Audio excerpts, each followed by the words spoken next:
Terangkan ikhtalafa ahlul ilmi, berbeda pendapat di karangan ahli ilmu fi hukmi qiraatil qur'ani lil junubi, bagi untuk membaca Al-Qur'an, di dalam hukum membaca Al-Qur'an bagi orang yang junub, ala aqwalin, di atas banyak kaul. Oke, mulane kudu ngaji memang kudune ngene, ora kok dadi kok ora langsung nyalahno mutlak satu orang. Repot ya. Aqwaha qaulani, yang paling masyhur ada dua pendapat. Al-qaulul awalu, pendapat pertama, tahrumu alal junubi qiraatul qur'ani. Haram membaca Al-Qur'an bagi orang yang junub. Wa hadza bittifaqil madzhabil fiqhiyah arba'ah. Ini adalah kesepakatan mazhab 4. Sinten? Imam Asy-Syafi'i mengatakan haram. Sinten? Hanafi, Hambali, Maliki. Semuanya mengatakan haram.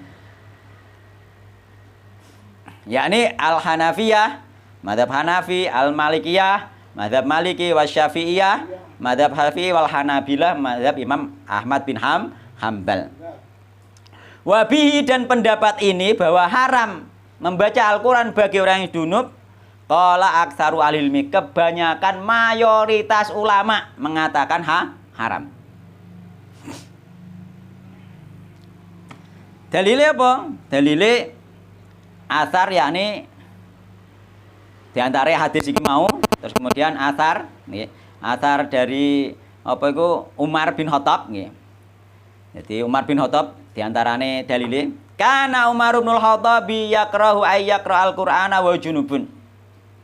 Adalah Umar bin Khattab yakrahu, beliau memakruhkan, makruh pada zaman dulu maknanya haram, membenci untuk membaca Al-Qur'an ketika junub. Junub loh Pak, junub ambean haid dan nifas itu beda. Hukumnya beda. Kenapa? Karena junub itu bisa langsung dihilangkan segera. Kenapa dibedakan? Karena junub itu bisa langsung dihilangkan segera dengan berwudu atau nek ono dengan tayamum atau bisa. Dengan mandi bisa dengan tayamum nek ono air. Jadi bisa langsung dihilangkan junub itu. Tapi nek haid dan nifas nanti beda ulama masalah baca Al-Qur'an nih. Mulane wong sing ngapal Al-Qur'an saya haid dan nifas lah tetap menghafalkan Al-Qur'an mereka. Bedanya di situ. Gak bisa langsung dihilangkan. Dia ngenteni seminggu sik, ngenteni darahe mampet, jadi tidak bisa. Tapi nek wong junub langsung bisa, malah dia harus menghormati Al-Qur'an, wudu dulu. Terus mandi. Terus kemudian dalile meneh, jadi dari apa itu Umar, Umar juga mengharamkan baca Al-Qur'an. Sahabat Nabi Terus kemudian mazhab 4 pedomane tok Umar, tok Sayyidina Ali Terus kemudian Sayyidina Ali tadi kan meriwayatkan bahwa Nabi tidak baca Al-Qur'an ketika junub. Jadi haramnya tidak langsung, hanya mafhum, dipahami berarti nek Nabi junub gak pernah baca Al-Qur'an haram. Sayyidina Ali menegaskan qala Aliun iqra'ul Qur'ana ma lam yusib ahadakum janabah.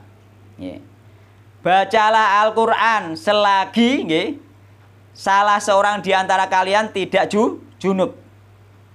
Fa in asobatu janabatun fala, jika mengenai kalian junub maka jangan baca Al-Qur'an. Wala harfan wahidan, meskipun satu huruf. Terus Sayyidina Ali saking tegasi, meskipun satu huruf. Yuk. Nah, ojo urung-urung. Iku kok bisa dipahami para ulama. Para ulama pemahamannya enggak seperti itu.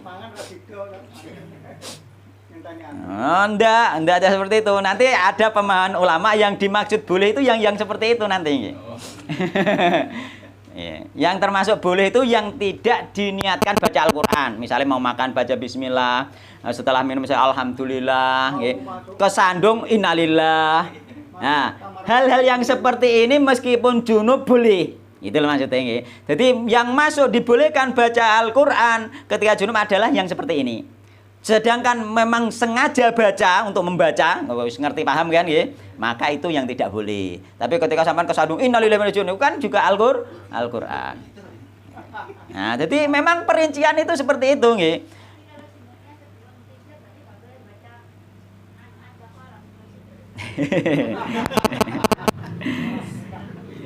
Baca Al-Baqarah sebelum tidur itu apakah baca Al-Qur'an atau zikir sebelum tidur? Karena baca Al-Quran jika sifatnya zikir seperti alhamdulillah, innalillah itu maka masih dibolehkan.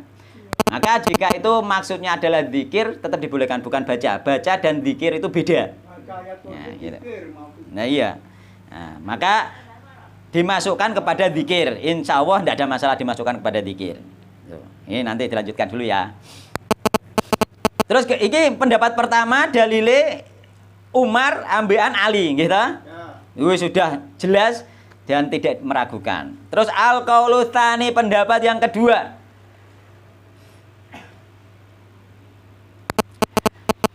Tajuzu qiraatul Qur'anil junubi. Boleh baca Al-Qur'an bagi orang yang junub. Nah, Pak Harjito dia kan mari wis tahu pengalaman ngaji banyak. Dadi iki kok ngronjal iki kan ngono. Nah iya. Iki kan ngronjal ngono. Iya. Mulane kadang aku iku nek gak roh kadang takok koyo takok Pak Suratman, ngene kadang aku. Mesti ngaji ning jujukan lah kadang nek aku rada ragu, nggih Pak Surat nggih. Pripun kan ngoten. Iku masalahnya kan kula nggih ngertos, beliau-beliau ini kan ngaji wis lama nemor marik, bisa jadi pernah mendengar di sana sih sini sehingga nanti bisa menambahkan referensi untuk ilmu kula kan ngoten. Gitu. Pak Suratman nggih esuk lagi kok Jenogoro. Oh, ning Atakwa nggih Pak nggih. Atakwa. Wajib ain.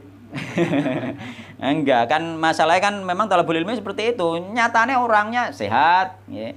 Insya Allah hidupnya lancar dan kita doakan semoga sehat lancar semuanya ya.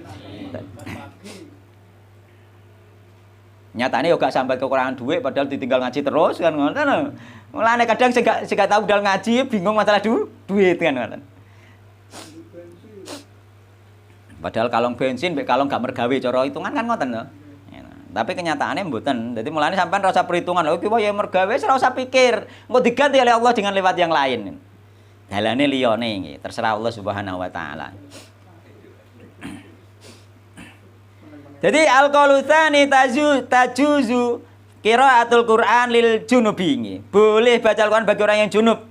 Wa huwa madhabud dhahiriyah, madhab dhahiriyah termasuk Ibnu Hazm. Wa qaulu ba'di salaf dan perkataan sebagian ulama salaf, tapi oga jumhur nggih, sebagian. Wa tarul Bukhariyu, Imam Bukhari memilih boleh. Walah, iki yo mantep ngono malian. Wa Tabari, Imam Tabari juga membolehkan. Wa Ibnul Mudhir, orang-orang hebat. Wa Syaukani, Imam Syaukani juga membolehkan orang junub baca Al-Qur'an. Nek kula piye? Nek kula milih kono mang sing oleh iki ya sing kanggo dzikir ku mau, sing bener-bener murni baca Al-Qur'an tidak boleh nek kula mek sing niku. Al-adillatu dalile nggih, yang pertama minas sunnah nggih.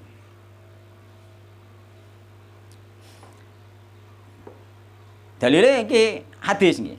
An Aisyah radhiyallahu anha anna Rasulullah sallallahu alaihi wasallam bahwasan Rasulullah miku kana ana sinten Rasulullah sallam yazkurullah dzikir, beliau dzikir kepada Allah ala kulli ahyanihi di semua keadaan beliau. Jadi Rasulullah selalu berzikir kepada Allah di semua keadaan. Mafhumnya berarti junublah yo dzikir. Lah dzikir iku lho dalile piye? Dzikir iku annal Qur'ana dzikrun. Al-Qur'an itu juga dzikir. Fayadkhulu fi umumi hadal hadits, masuk hadis umum. Ya umum nek dzikir ya Al-Qur'an bareng, berarti maca Al-Qur'an ya oleh wong Nabi ya dzikir keadaan apapun. Ngoten, dalile ngoten. Tapi nek kula mboten setuju dengan pendapat ini, maksudnya dalam setiap keadaan karena ada hadis Ali tadi tidak baca Al-Qur'an kecuali junub nggih, baca Al-Qur'an kecuali junub nggih, nek junub gak baca Al-Qur'an maka yang dimaksud zikir itu zikir di dalam hati itu di setiap keadaan. Bahkan sampai kita di dalam WC pun gak boleh baca-baca kan, tapi di dalam hati tetap zikir boleh. Maka masuknya zikir di dalam hati. Iki tapi dipakai dalil nggih. Imam Bukhari tapi sing milih yo gak sebanding mek kula, tapi kan kula milih kudune dari dua pendapat itu. Tetapi kalau ada dua seperti ini sebetulnya tergantung masing-masing. Jadi tidak bisa memvonis ini yang paling benar ini. Kita akan bisa memilih dalilnya yang paling kuat. Maka nanti kecondongan kita setelah melihat dalil kecondongannya kemana ya terserah. Kita enggak, maksudnya kita ojo maidu kancane liyane ngoten nih. Jadi wis roh ilmune sing paling kuat yang mana ya. Terus kemudian dalil yang kedua tanian minal athar, dalil athar. Yakni Ibnu Abbas yang dindo Pak Harjito mau nggih Pak. Ibnu Abbas nggih. Jadi an Ibnu Abbas radhiyallahu anhu kana yaqra'u awradahu wa huwa junubun au kamakol. Sama Pak ini. Bahwasanya nggih annahu kana adalah beliau yaqra'u membaca awradahu wiridnya. Wa huwa junubun dalam keadaan dia junub au kamakol. Jadi dalam keadaan junub Ibnu Abbas membaca wirid. Otomatis wirid itu ono Al-Qur'an. Maka ini mafhum. Ya, mafhum yakni zikir pagi sore pasti kan ada Al-Qur'an. Zikir sebelum tidur kalau nido ibu mang pasti ada Al-Qur'an. Maka nek kula milih tengah-tengah. Nek baca Al-Qur'an yang dimaksud zikir boleh, tapi nek baca Al-Qur'an murni baca Al-Qur'an tidak boleh. Jadi dua pendapat digabungkan. Nek kula milih yang itu. Jadi sampean misalnya turun mau calat kursi masih boleh, zikir pagi sore Anas Al-Falaq masih boleh. Tapi untuk yang lainnya ya, sengaja hanya untuk baca misalnya Al-Qur'an atau terus Al-Qur'an, sengaja baca itu yang tidak boleh. Jadi ini menggabungkan dua pendapat masih bisa. Ya, masih bisa. Ngoten nggih? Ya, damai-damai. Nggih, masih bisa Pak nggih digabungkan. Rukun. Iya, ngoten. Jadi memang seperti itu. Maka jenengan iku mang ibu mau nek maca ayat kursi sebelum tidur boleh nggih. Tapi sunnahnya nggih, sunnahnya paling tidak apa iku wudu dulu nggih. Tapi mandi juga lebih dapat pahala lagi nggih. Ya aduh mau jam 12 pokoknya. Ya terserah wonge Pak niku. Gak adus boleh. Enggak mandi tetap boleh. Enggak terlarang. Nggih. Jadi nek kula milih ngoten Pak nggih. Dadi haram orang junub membaca Al-Qur'an nggih. Murni baca Al-Qur'an, tapi nek diniatkan memang itu lafaz itu memang secara umum wis zikir, maka boleh. Ngoten nggih. Oh, jadi boleh membaca sebagai zikir kebiasaan, ngoten nggih. Nah, secara umum nggih, contoh baca bismillah, hamdalah, innalillah nggih. Terusan ayat kursi, Anas Al-Falaq zikir pagi sore, ya semuanya masih boleh nggih. Jadi contoh Ustaz. Non. Kalau seperti itu, kita akan mandi atau Yeah. besar. Kan kita disunahkan untuk berdoa Bismillahirrahmanirrahim. Allahumma inni a'udzu Bika minal hubuti wal ba'is. Terus itu kan kita kan mengucap nggih. basmalah juga. Nah, Nggih. kalau kita sedangkan kita masih junub. Nggih. Kalau itu enggak boleh. Itu kan masuk zikir. Lah iya makanya dimasukkan zikir. Nah, maka digabung nggih. Digabung nggih, digabung. Kalau enggak ngono ya Pendapat paling adil digabung. Nggih, digabung nggih. Pendapat paling adil nih cara kula.